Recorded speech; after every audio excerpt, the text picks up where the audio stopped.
FC-31舰载机曝光后，网友称发现了海军型的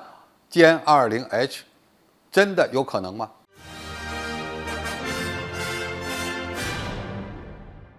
在35003号 FC-31舰载机高清照片曝光之后，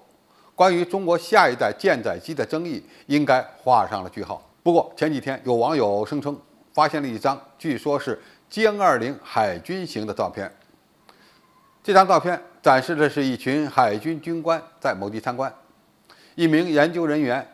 面朝这群军官，似乎正在讲解着什么。而研究人员身后是一架战斗机的半个机头，该机的雷达罩有明显的锯齿状特征，和歼20确实有点像。有网友因此认定这就是歼20H 的舰载机。那么问题是，带有锯齿状机头一定是歼20吗？那可不一定，因为 FC-31舰载机也采用的是锯齿形的雷达罩，而且画面拍摄的地方更像是武汉水泥航母，所以不能排除这就是一架 FC-31舰载机的模型。那么现在第二个问题是，中国海军航空兵未来有没有可能装备歼20H 呢？这个的确有可能，因为到目前为止，中国海军的航空兵这几年并没有换装3.5代战斗机和4代战斗机。如果在歼20产能提升的情况下，就存在着换装歼20H 的可能性。当然，歼20H一般而言可能是海军航空兵的岸基版，而非舰载版。在歼20产能提升的情况下，存在着换装歼20H 的可能性。要注意，这里所说的不是歼20的舰载机，而是岸基型的歼20隐身战斗机。到目前为止，还没有看到歼20会发展成舰载战斗机的消息。很多网友会关心，未来中国航母会不会开发一款隐身的重型舰载战斗机？那么，如果有这样的需求，用陆基型的歼20战斗机改装成舰载版的隐身战斗机，这种可能性是存在的。因为该机采用压式气动布局，它的起降配平升力比较大。那么无论是弹射起飞还是降落，歼20的某些性能都是能够满足需要的。当然，要想上舰，它的机翼增程装置还要做较大幅度的调整，才能满足以较低速度降落在甲板上这样的要求。法国的阵风采用的就是压翼加三角翼的这么一个气动布局，从而呢保证了该机能够在4万吨级的戴高乐号核动力航母上起飞和降落。那么，如果今后中国发展出了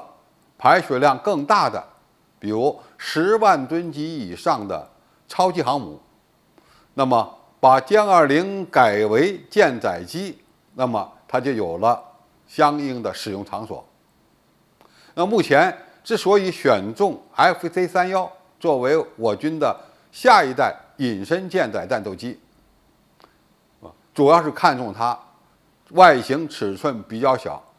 综合性能完全能够满足登上航母的需要。而歼20的尺寸相应来说比较大，尤其它的机长超过歼15，那么无论是在甲板上停放，还是在机库内维修，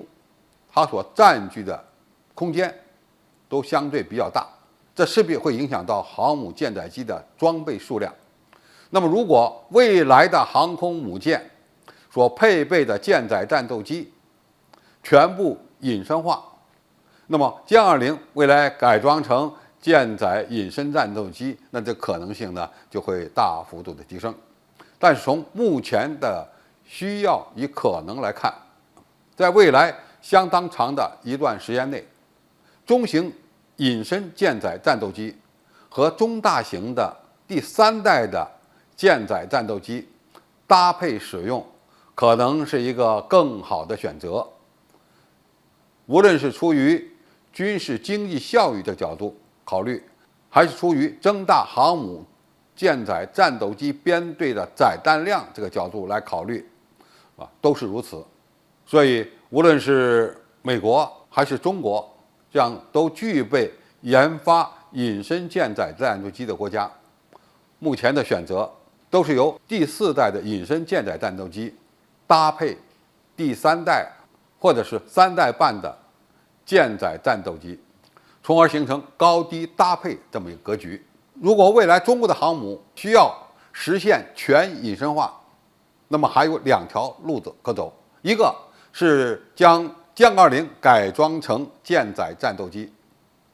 从而让我们的航母配备的舰载战斗机呢，全部是有人驾驶的